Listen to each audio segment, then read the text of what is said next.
I mean, the Niners were crap all game, weren't they? Really? They were, they were rubbish. They deserve to lose. Sorry for any 49ers fans tuning in the first 6 seconds or dunking on San Francisco, but they unfortunately deserved to lose yesterday. They had every reason to win that game. The Chiefs were crap.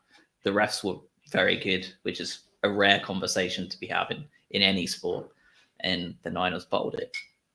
There was no big controversy, was there? At least I don't think so. There wasn't any like some gigantic like, oh my god, how did they not pick up on that pass? It was just, I thought it was actually really, really dull for quite a large chunk of the game. It was you know, yeah, I quite enjoyed it in the way that there was a lot of like turnovers early on, and it was dramatic because it felt like it was like on a knife edge of like who is going to give it up first. And it turns out that actually no one was going to give it up first. They were just going to amble their way through 4 quarters of football and then almost a full quarter of overtime before they decided to play for about 3 snaps. And then just a war of attrition. Yeah. Ugly. Ugly game. Speaking of ugly games. Well, it wasn't an ugly game this weekend. Just an ugly result, unfortunately. And there are few things more horrible in a sporting format than conceding a goal with like quite literally the last kick of the game. It's been a while since Albion fans have had to deal with that sensation. I have not missed it at all. Like, it's the first time in ages I've just turned the game off and I've been like, I'm done. Like, and just walked away. Yep. How did you feel about it, Adam? And welcome back, by the way. I feel like it's been a couple of weeks since you've been able to come on. So yeah, I don't even remember for returning. Oh, you're welcome. No, it's I've been performing about as much as my salary is for this show, so that's as effective as I've been. And it's annoying because I wanted to come on last week, obviously after the games that we had, to talk about those, and instead get to come on and talk about this fucking result. So I did the same as you. I nearly flung my phone across the room at the end of the game, but then after that, I decided I didn't want to think about it, and I just simply didn't think about the game, and I went away and just lived my life, and pretty much until now. So you've just descended a large cloud above me again. That's how I felt after that game. Yeah, likewise. And I mean, there's probably a reason we're doing this on a Monday night, right? Like, the Super Bowl was yesterday. Obviously, we've got 2 hours space in the US. A lot of people have plans, but I think we all just use that as a nice excuse to just give ourselves another day to kick this can down the road. I can't lie. But the can has come home to roost. So that is the same. We do have to talk about it. Yes. That infamous can. So let's talk about it. That starting lineup, probably one of the best starting lineups we've been able to field as a defensive lineup, like unit, in quite some time. We actually had a genuine back 5. Estepinian is a real life left back playing at left back. Lamptey is a real life right back playing at right back. And we had 2 real life centre halves playing in their actual positions, along with Jason Steele in goal. Further forward, not so great. Sometimes maybe good, sometimes maybe shit. Mitoma back in the reckoning. Pascal Gross in the lineup as always, but we did have Adam Lallana making a full start, which is rare. And Welbeck leading the line after Mr. João Pedro went down with a hamstring injury in training this week. How brutal is that injury going to be? And what did you make of that lineup as a whole away at Tottenham? Well, 2 very different answers to that. The injury is absolutely horrendous because obviously he's been the guy, especially in Europe. And I don't know how much time he'll miss if he misses. Is there expectation around missing European games? If so, how many? I don't know the answer to that. Which is tricky. And obviously, I think in this was a game where you almost feel like he could have been a difference maker. Very easy to say that because we didn't live that reality. But God, it would have been nice to see him either start or come on. Lallana was a weird one, wasn't it? We all laughed before the game, just like, at what minute will he get subbed off? Like, it was a case of when, not if. Shockingly, lasted a lot longer than I expected.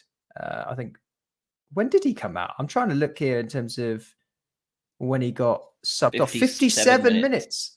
That Yeah, is, for I didn't know he had James's that many minutes. for James's best friend Ansu Fati. It sounds like James Elliott has some thoughts on Ansu Fati's performance. I do as well, today, actually. so Yeah, but we can will get get into to that though, James. Yeah. Don't worry. No, but this was a decent group. I mean, I think the only thing that you end up still missing when you look at this is you just still don't have an out and out defensive midfielder in that group. You've got two deep lying playmakers sat there with almost zero metal, and I think when you play a team like Spurs, you know that you're going to need that because they're not going to sit back. And by the way, I really enjoy when we play Spurs, and I've said this a million times because every time we play them, we'll have a real game of football, and we had a real game of football. And outside of the ending, it was a decent game. But yeah, it was an interesting lineup, wasn't it? Everyone was maligning Steele before the game, and I think people would probably came to regret that because throughout a lot of the games, Jason Steele was also very, very good. So, yeah. Made a couple of really good saves, didn't he? Unfortunately, the issue with both goals is rests firmly on that centre half duo and their positioning, not so much the goalkeeper that's behind them, which, you can't win, can you, these days, it feels like. Yeah. It was a bit of a rough one. But we've got, early on, game started out really well. We were all over them, really, that first 15 minutes. It was a really good start from the Albion. And we got we got what we deserved, really, with the penalty. Did you think it was a penalty, first and foremost? Any complaints do you think Spurs can have about that? There was a couple of people online complaining that it was Welbeck who trod on him. Replays didn't seem to show that at all. But, what were your thoughts on the penalty, and how were you feeling realising when Afa mentioned João Pedro wasn't on the pitch? I was very, very nervous. And yeah, I think it was a penalty for me. Like, there was no question there in my mind. I thought Gross was going to miss. I really did. And it was an interesting penalty. It's not like it didn't, bring in a great deal of comfort. I'll be honest with you, but he still smashed it away. I think I saw someone online basically say it looked like he was trying to play a crossfield pass, but from the penalty spot, and it very much felt like that was the penalty attempt. So no, I had no problems with that. It was, I think it was a decent decision, which was weird because the ref was, as usual, back to the standard process with the Premier League. The ref was absolute crap. I thought he missed so many challenges. He made so many weird decisions. But that one he got right. Yeah, I don't think there's any complaints at all. I don't know how they can be upset about that, especially given a year ago we had a literal match fixer in the other dugout, and one of the dodgiest results in Premier League history. Yeah, that was that. Can I say one thing though, just before you asked about the starting lineup? I want to add one additional positive there. This was the best bench that we've had in a long time as well. You've got, regardless of opinions on what he actually did when he came on, Ansu Fati, Joel Veltman, Evan Ferguson, Baliba, Verbruggen, Webster, Moda, and then a couple of the youngsters as well. And obviously we saw Boati come on and looked fairly decent for the handful of minutes he was on the pitch as well. That was good. And let's not forget, we just had AFCON winner Simona Dingra, who was fantastic in that final as well. Is going to be coming back soon. We've heard Enciso is fairly close as well to coming back. Suddenly, we're that bench is going to be, well, and the starting 11 as a result of that is going to look really, really nice. So I think we're hoping we're through the worst of that horrid injury crisis.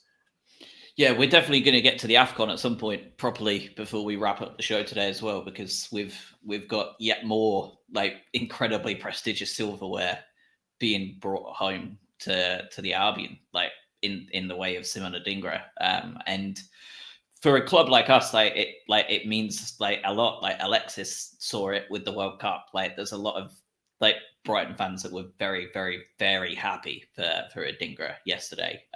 But we will get to that because it really was arguably he's the one who brought it home. But penalty goes in, easy peasy, 1-0 up, and that it's still going to be just like an absolutely helter-skelter game of football from then on anyway.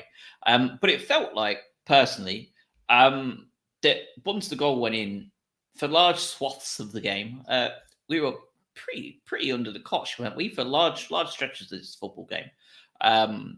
Seems like there was a lot of and I suppose this comes with the territory of such an open game as well, because it seems like there was just such a variation of opinions online, and even just in various Brighton chats and stuff, that some felt that Brighton dominated the game, some felt that Spurs dominated it, and some felt that we should have won, some felt that Spurs should have won. Like there was such a variation of opinion on it, and I think when a game is this open. And the stats show that it was 52 to 47% possession. So that there's not a lot in it, right? In terms of having the ball, all that sort of stuff. But to me, I think that really Spurs pretty much dictated proceedings in terms of creating chances from then on. Yeah, I think 1-1 would have been a fairly okay result. I didn't really feel that, because it's tough, because you've got to factor in the momentum as well. Because you could say that Spurs had more of the ball, more of the chances, and they did throughout most of the game. It wasn't drastic, but let's be honest, they had a lot more shots than we did, significantly. But at the end of the game, we were the ones pushing on. We could have won that game at the end, but obviously by the various wackiness of what makes up this football game, we contrived to concede at the end, which was inevitable. But we could have gone on to win that game at the end 2-1, and that wouldn't have been unfair. I think the other thing, if you want to clutch at some straws with me a little bit, I can't believe Romero didn't get a yellow card. Wild. I couldn't believe, and you could argue Sarr should have been off the pitch as well. He already had a yellow card, put in a dodgy challenge as well, which I think if he didn't, that classic silly, if he didn't have a yellow card, he would have got a yellow. Well, give him a bloody yellow card then. That's the rule. So invariably he'd get a blue one. Yeah, get him out for a little bit, sit there for a while, and then get on with the game. But no, I don't think it was unfair. I think Spurs played the game pretty well, but at the same time, I actually think we defended very, very well for most of the game, with a couple of glaring exceptions. But we defended fairly decent. There are some caveats to that defending, which was, I thought our fullbacks were not very good. Estupinian, really not good. So honestly surprising that Spurs didn't capitalize a little bit more on some suspect play on the wings, but centrally we were very strong. He's struggling without that cover, isn't he? Without that Caicedo cover, Estupinian is really struggling as a defensive fullback. I find. So should be, really. Yeah. I agree though. I think that in a different world, we come out of that as a 2-1 winner with a late goal as well.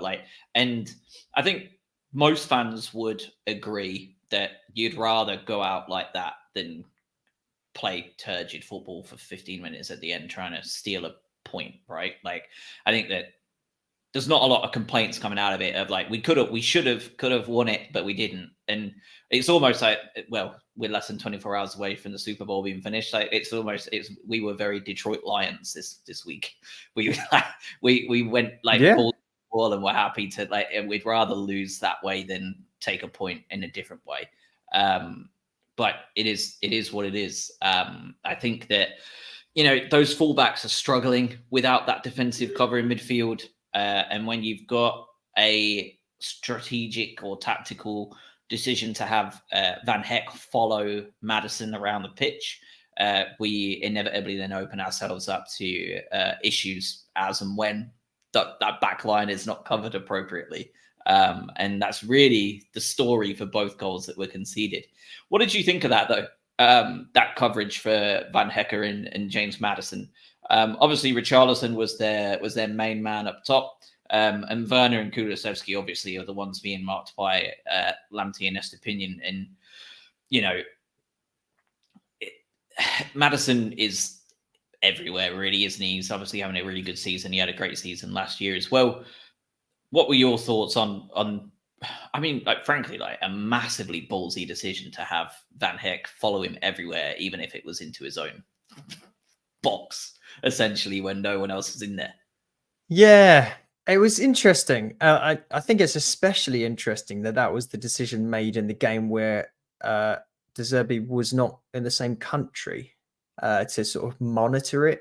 I know he was sat somewhere in Italy with a bunch of gauze in his mouth, like dictating stuff over the phone or whatever. But sort of imagine in that situation, if you're going to do some scheming that's bizarre, you want to be there to witness it. But look, I know this is such a weird, silly thing to say, but if not for the couple of times where it was specifically caught out, I think everyone would be saying what a masterclass it was, because people are already praising Van Hecke's performance, and rightly so, because he was very, very good.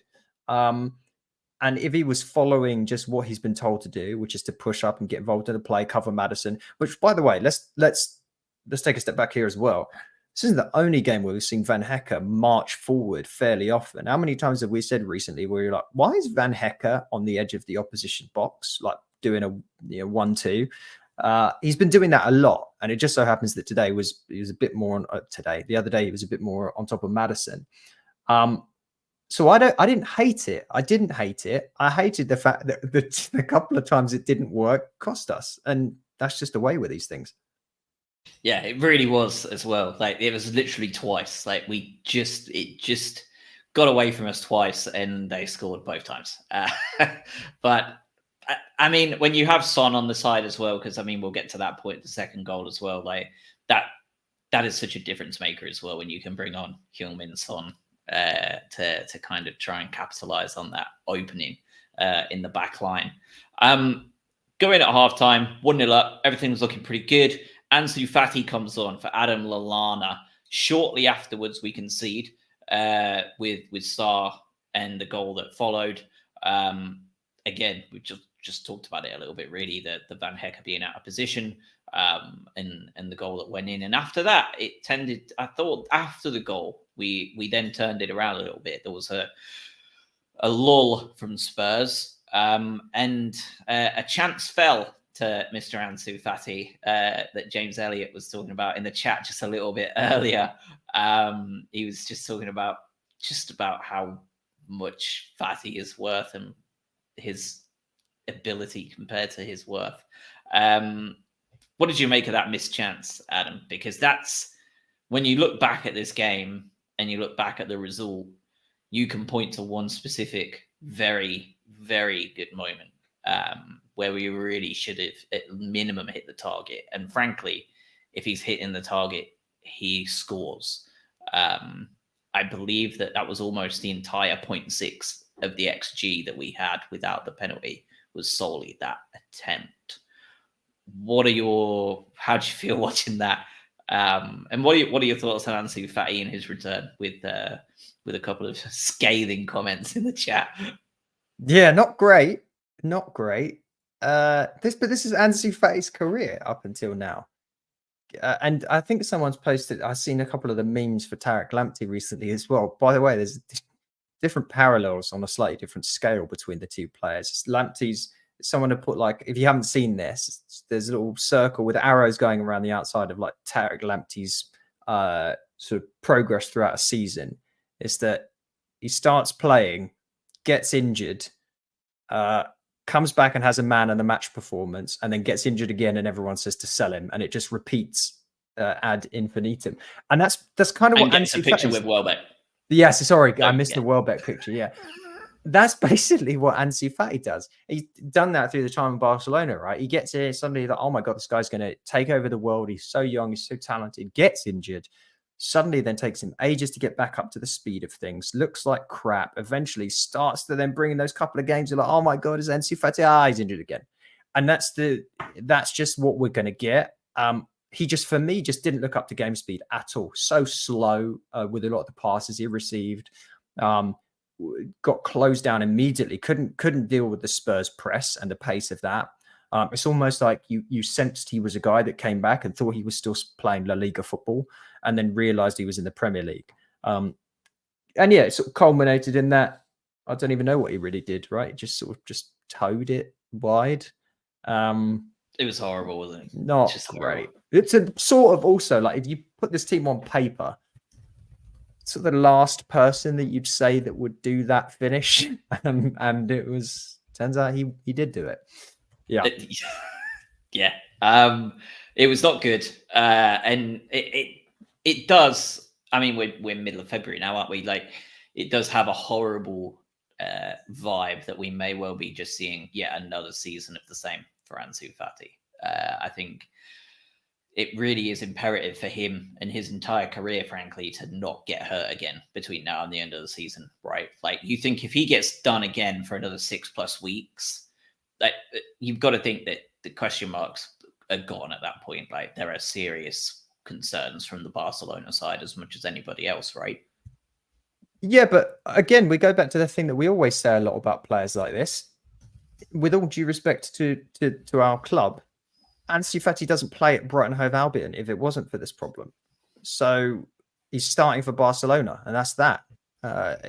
Instead of being replaced by a 16-year-old, that's just the situation. Unfortunately, you just hope his career doesn't end up going the way of, I don't know why this name comes to me, like a Darren Anderton or something like that, where it's just you just become known for your injuries more than anything else. But I don't know. As you say, hopefully he's got some time to figure that side of things out. It'd be great if he didn't get injured for the rest of the season because we need him.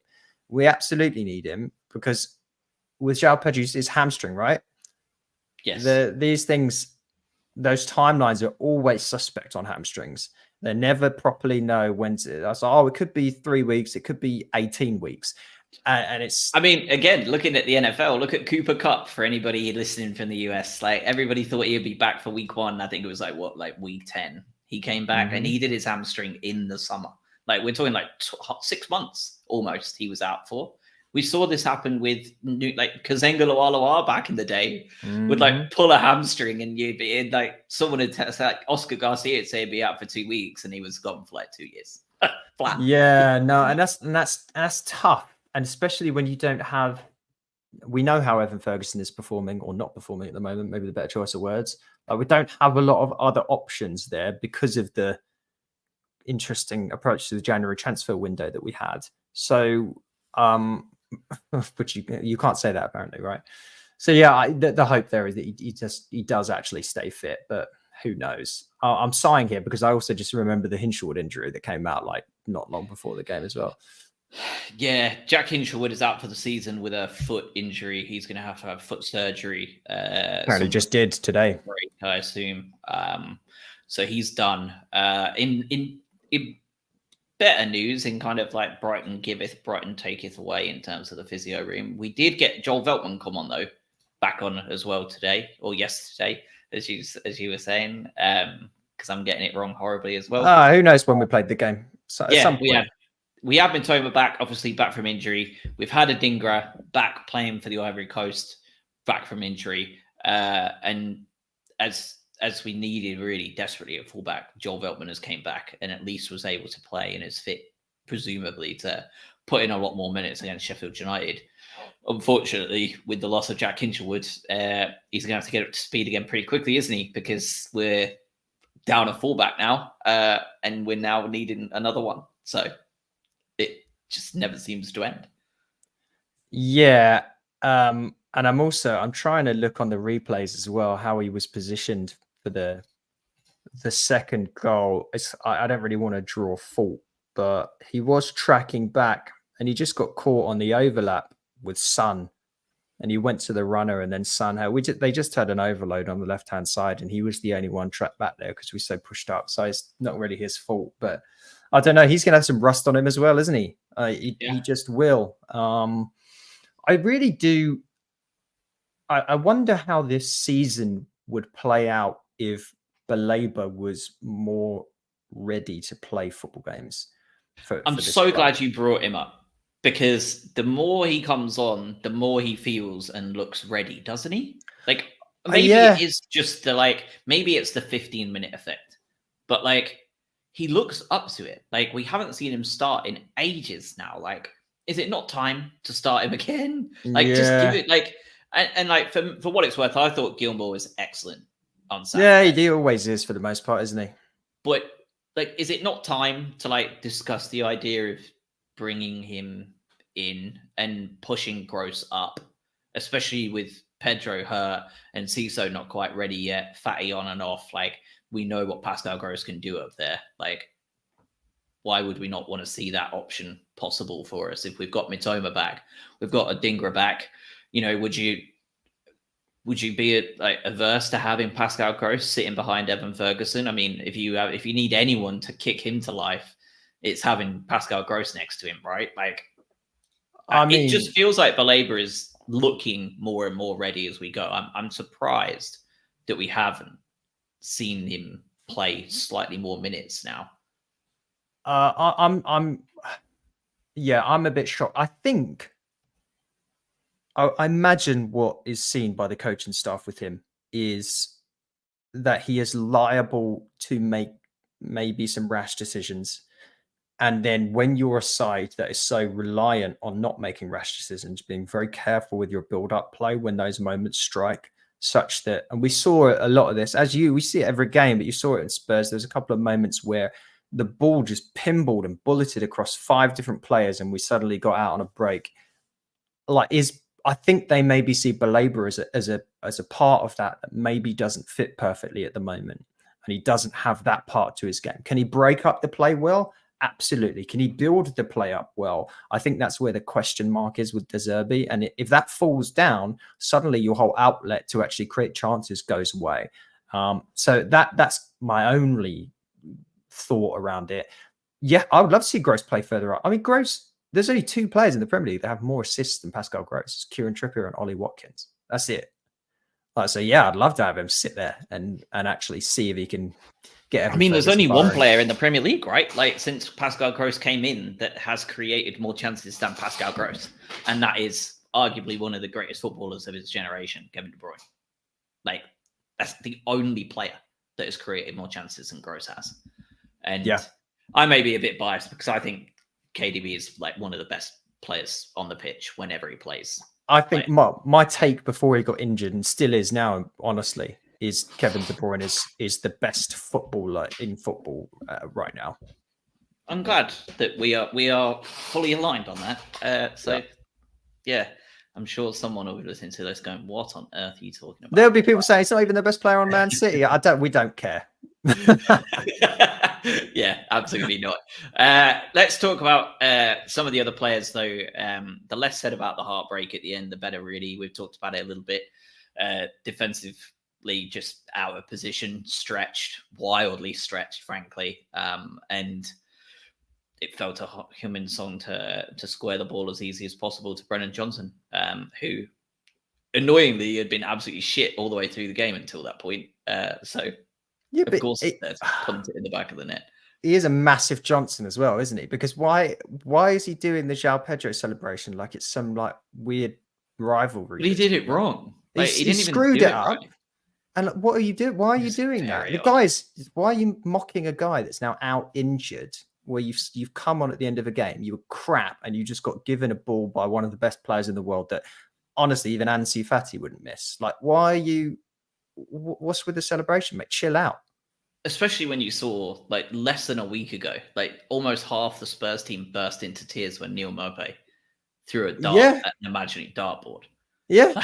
It's just nonsense. What is he? He's 22 years old. I mean, he's young, but he's old enough to know better. He's the kind of kid that will griddy on you in FIFA, like after the score goal at the 95th minute. It's like, get a life. But I don't know if you saw, interestingly, on that cross in from Son, because the way we were pushed up and everything, our central defence was made up of Baleba and Estupinian. And Van Hecker was nowhere to be seen on the screen. Dunk was pelting back, but obviously doesn't have the pace to properly get back. Veltman was as we mentioned, was trying to cover the wing, but had Son running ahead of him. It was not a great end. I think that summarized it really well, really. Like your centre back duo was Baleba and Estupinian. And that was the decision we made. We wanted to go all out to get a win. And we left ourselves horribly rotten at the back. Man of the match for the game? I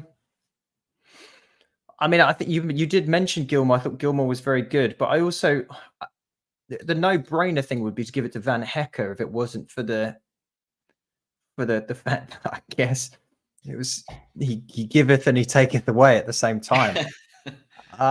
Who is it for you? I mean, I think it might still be Van Hecker for me. Maybe.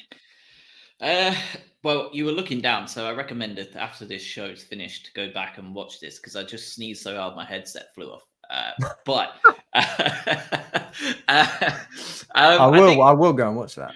I think. Do you know what? Controversially, I think my man of the match was probably Jason Steele. Because he made about 5 different saves that kept us in it massively. Do I think Verbruggen makes those saves? Yeah, I think he probably does. But like, they still both have to make them. And they create a lot of chances. Saturday, they could have easily been way further ahead before they slotted that one home. And Steele was a big reason why they weren't. So even though I still would have liked to have seen Bart start, I thought that he was the only reason we were sat there at 1-1 with 96 minutes on the clock. I think without his saves, we were in much deeper trouble. So that's probably my shout for it. Yeah, I don't think that's a bad shout, especially how everyone was ripping the fact that Steele was even in the lineup to begin with. Yeah, I mean, it's not like there was any truly outstanding performances, but it was a good enough performance to get something from that game, and that's nothing to be sniffed at. This was a away game at one of the best sides in the Premier League who just got their best player back. Well, I didn't play a great deal of time, but he came on and made a difference, right?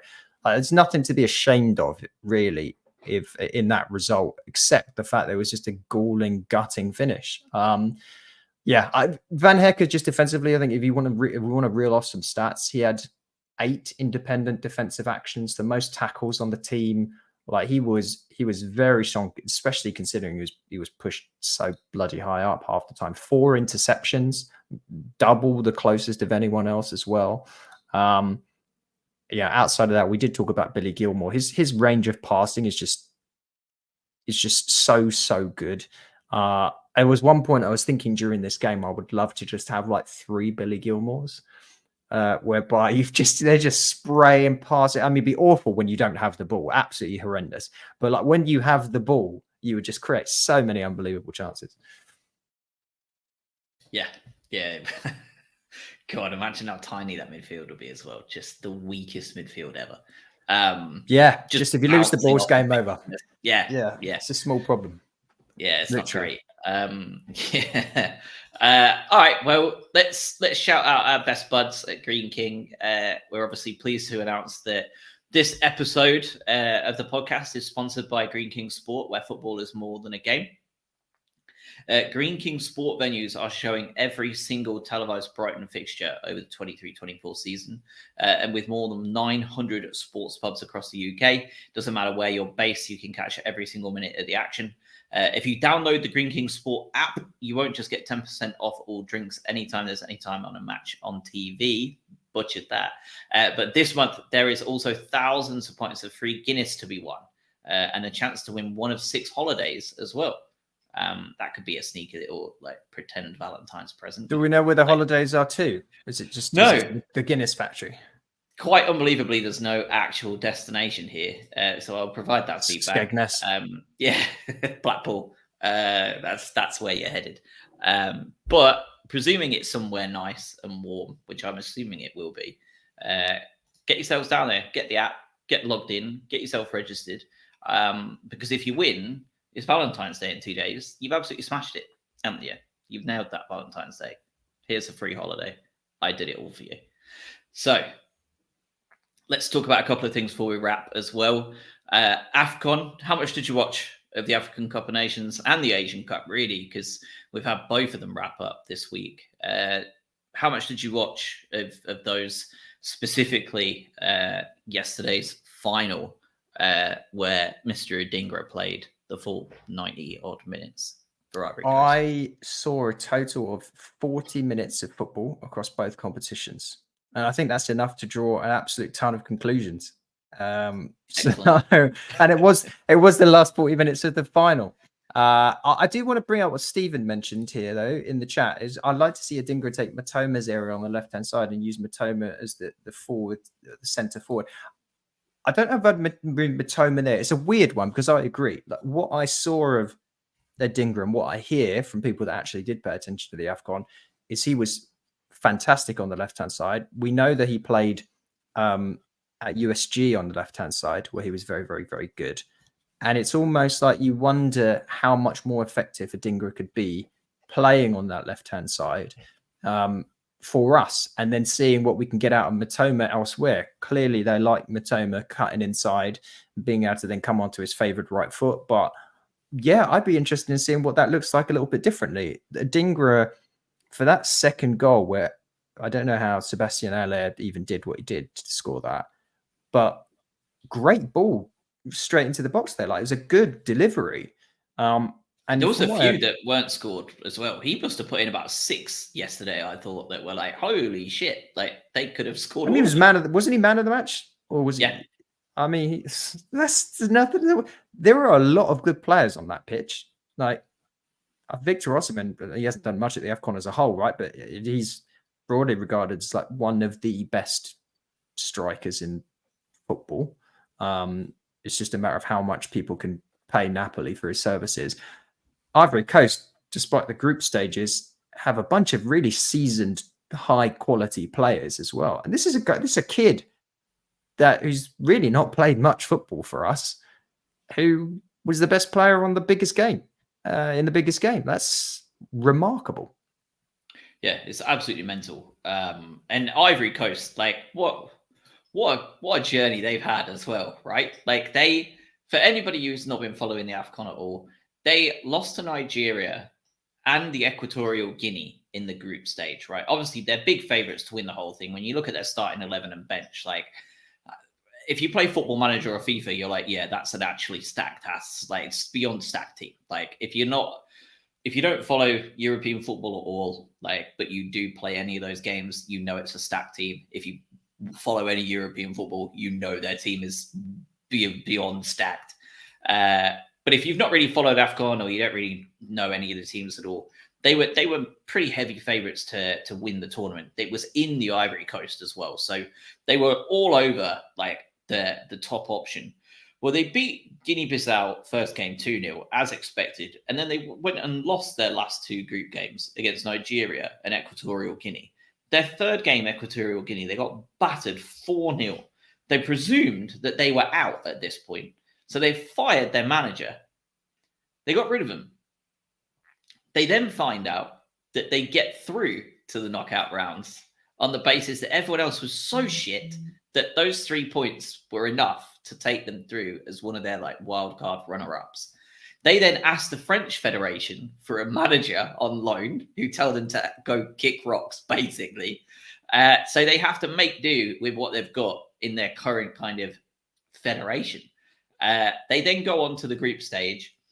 They beat Senegal on penalties, I believe. Penalties. So they go all the way to penalties with Senegal, and they were 1-0 down in that game. Come back, take it to penalties, win the game. They then go and play Mali and have the same thing happen in the knockout. They go 1-0 down and come back to win 2-1, 9-10. Like, this is peak AFCON football, by the way. Just unbelievable magic. And then they get through to the semi-final. They play the Democratic Republic of Congo, and they finally start to like show that they're actually doing all right. Win that game 1-0, get through to the final, go 1-0 down again in the final, and then win it 2-1 at the end with no manager and a lad that's just, 18 months ago got over testicular cancer and then scores the winner. And Brighton's player wins Young Player of the Tournament and gets 2 assists in the final and wins Player of the Match in the final. Like, as a Brighton fan, amazing. As a neutral watching the AFCON, amazing. As an Ivory Coast fan, horrendous. It must have just been the most stressful 4 weeks of football you've ever seen. Imagine if England did something like this. I would love for us to just do the first part where we fire Southgate. It doesn't even matter about the rest of it. I just want to see that bit. But no, it's what annoyed me most of all, by the way, and that was a good recap. I can't believe you actually remembered all that.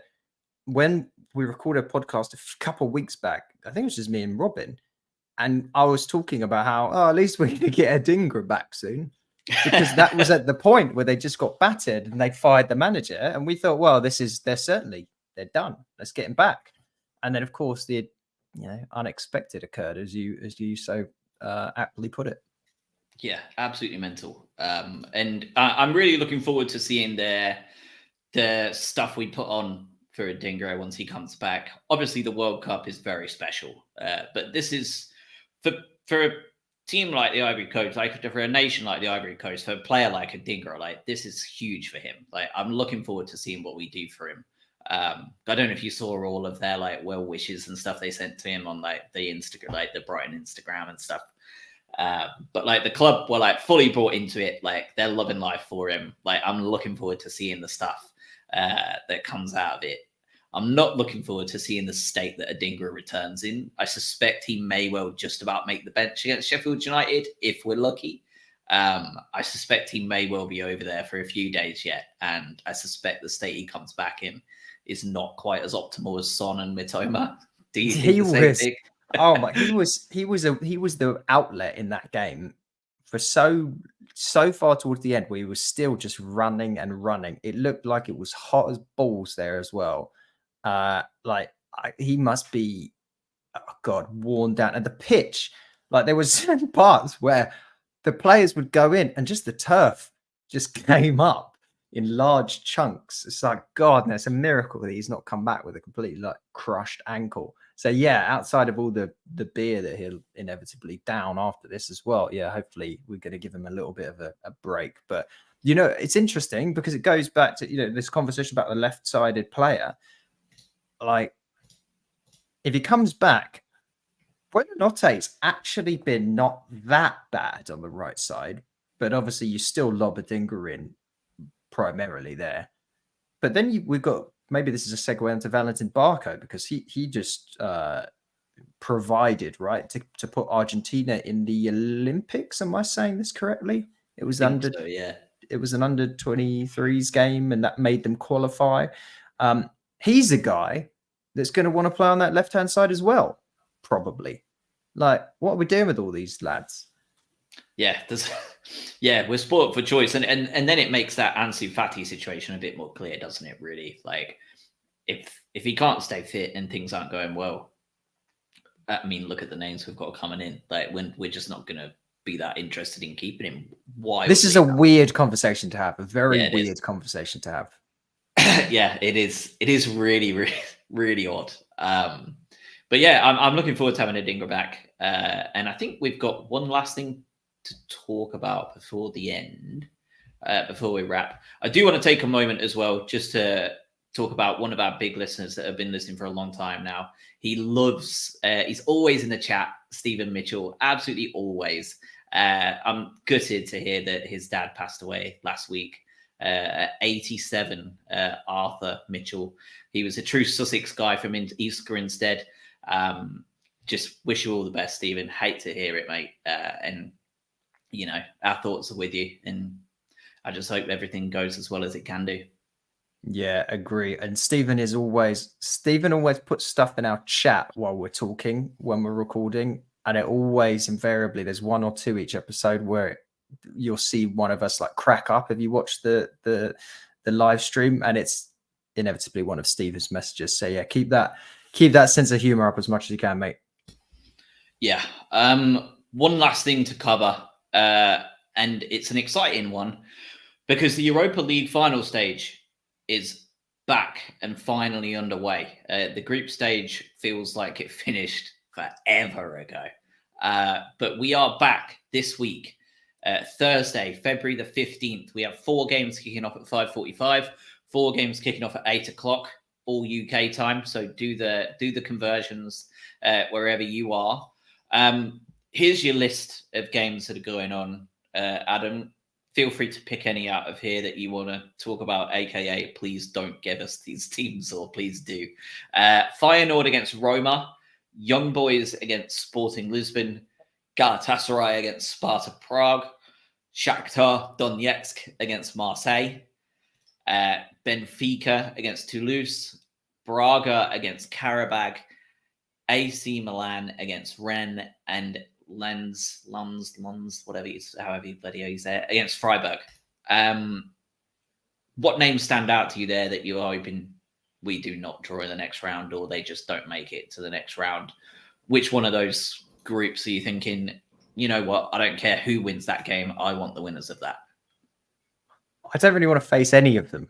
I mean, there's a couple there where you're like, Braga, Karabakh. I'll take a punt on that one. Yeah, Galatasaray Prague as well was my other one. No, I don't want to face Galatasaray. I really don't want to face Galatasaray. They're top of the Turkish Super League. I looked them up yesterday. They've got, who have they? Obviously, we don't really care about one of their players for obvious reasons, but I'm trying to look at their squad if I remember correctly. God, yeah, actually, that would be horrible, wouldn't it? I remember I literally looked at them yesterday and thought to myself, oh, Christ, I wouldn't really want to play against these guys. I mean, they've got Mertens, Icardi, Zaha, Ziyech, Davinson Sanchez, a 400-pound Tanguy and Ndombele. They sound like they should play in the Saudi league. Yeah, I mean, with that roster, that's a weird setup. They've got a few decent players in there, and I'm trying to. Where are they at? Yeah, they're top of the league, above Fenerbahce. They've only conceded 14 goals in 25 games. So no, I do not. And also, you never want to play in Turkey in European football night because their stadiums are always absolutely like nutty. So no, I wouldn't want that. Could we final Roma's weird? Because Roma obviously lobbed out Mourinho not that long ago. I don't even know who's managing at this point. I don't know if you'd necessarily fancy that. Never want to face the Portuguese teams. I don't know why. Maybe it's a similar vibe for me with Turkey, where I think the atmosphere could be very, very, very, very tricky for a team like ours. And I say that in the nicest possible way, but we've seen on occasion our team can get overawed by a big atmosphere like that. I think we saw a little bit of that at Marseille. Milan's the big one you absolutely don't want to face, right? For obvious reasons.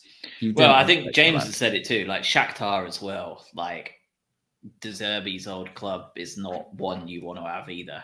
Well, Marseille are going to batter them, aren't they? Probably, but I mean, James is saying he'd love to play Milan. I think it depends on your preference. If you know you can get tickets and go and see Brighton play at the San Siro, then absolutely you want Milan.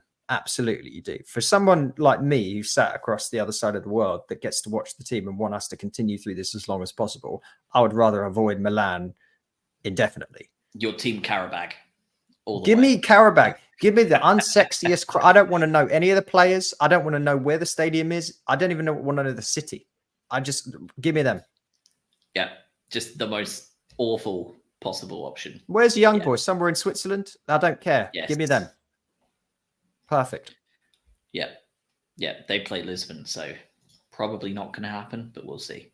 It's one to really keep an eye on. First leg coming up Thursday. Second leg, obviously, next week.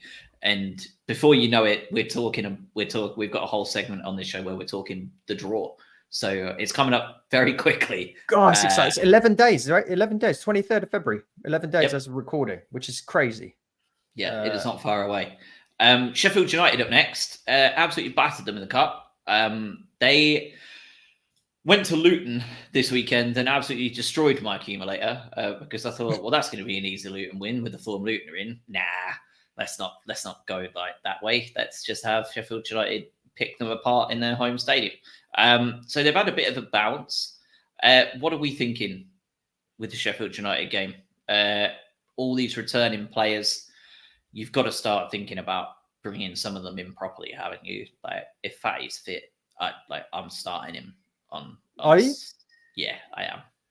Oh, I don't think I am. I'm starting over Lallana. Yeah, it's yeah, sure. I don't know. I mean, I don't know. This game is confusing to me because we had that horrendous home draw against them earlier on in the season. We obviously, as you say, we played them in the cup not that long ago, and it was very comfortable. They're absolutely crap, but yeah, they've just shown up Luton, and the sides like that intimidate me. I don't know. My hope here is that we can absolutely destroy them. Yeah,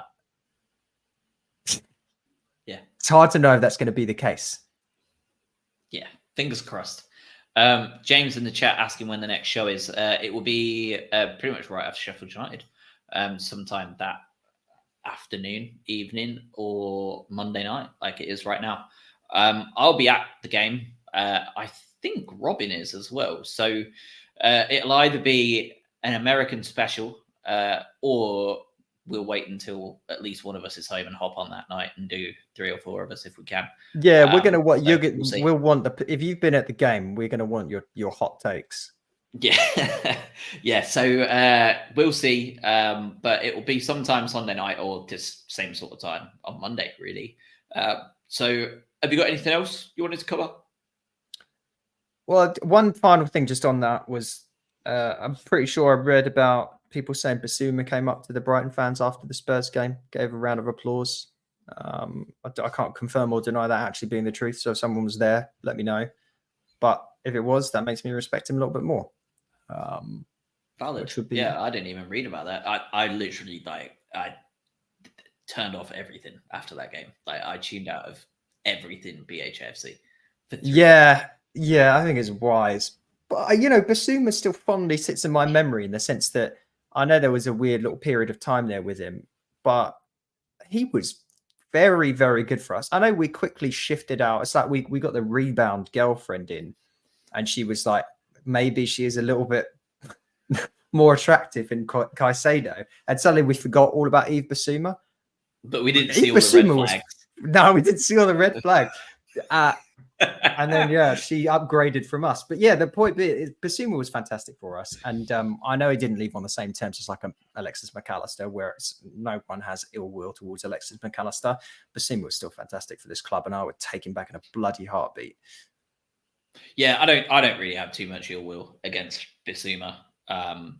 He played it out to the end of the season and got his move. Like that was the end of it. Like I've got a lot more annoyance towards Caicedo for the way he acted, Cucurella for the way he acted, Sanchez for the way he acted. Ironically, you can see where all these people are going. Yeah, the Chelsea one's a scum. Yeah, and a little bit Trossard too, because he was an absolute bitch about it.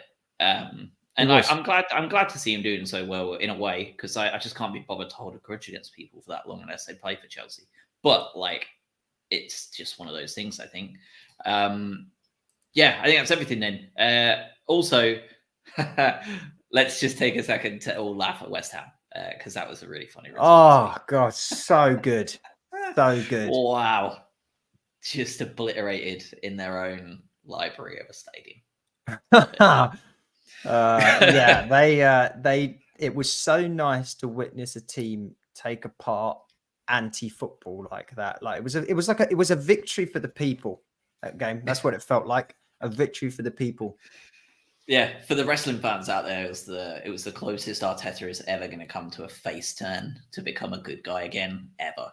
Just destroying West Ham like that, because he's been widely regarded as an absolute prick for months now. So, fair play to him. Is there a chance we play them in the Europa at some point, 2 rounds from now?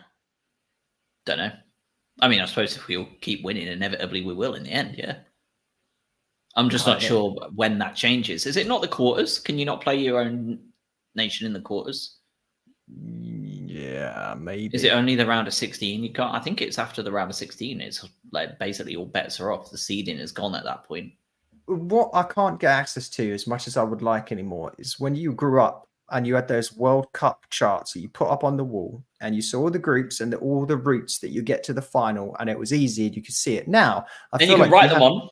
You write them on, and I feel like you cross England out immediately, right? Because but I feel like you can't. It's hard to find that now. The website for the Europa League and all that stuff is so crap. I want to see all the potential outcomes. But I'd love to face West Ham at some point and and destroy them. I would love for that to happen. Well, imagine if it was in the final as well, with Despicable, their obnoxious champions of Europe pathetic bullshit. side. Yeah. Ugh. Yeah. Kudu's All right. crying. Anyway. All right. We will be back next week, sometime Sunday evening or Monday, to talk Sheffield United. It's quite nice to just have like a full week off for a bit, post Christmas. I suspect the team are absolutely loving it for a little bit, but I think it's nice for everyone really just to have a bit of a break, instead of this just constant deluge of football that is full of stress, because it will be back pretty soon, starting with the end of the month, with the FA Cup, and then Europa League back, and everyone just being stressed. So enjoy the weeks off for what they are, and we will be back next week. Thanks all. Appreciate it. Thoughts to you, Stephen.